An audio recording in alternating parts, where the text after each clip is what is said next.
Hello everyone, welcome to the HardReset channel, and today I'm going to show you how to auto record on power on the DJI Osmo Pocket 4.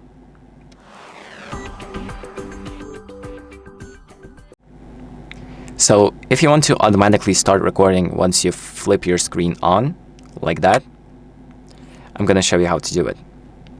So the first thing that we're going to do is open up the control panel, then scroll to the right, and then click on this little circle and rotation icon. Here we are going to enable screen rotate and capture.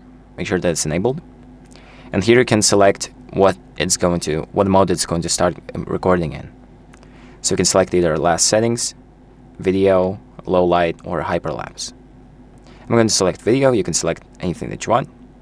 And then once you're done, just exit out of the menu, and it's going to be enabled.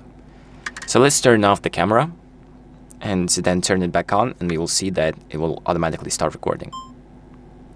So there we go. It is already recording. I didn't even press anything else. I just flip the screen on, and the video is now recording.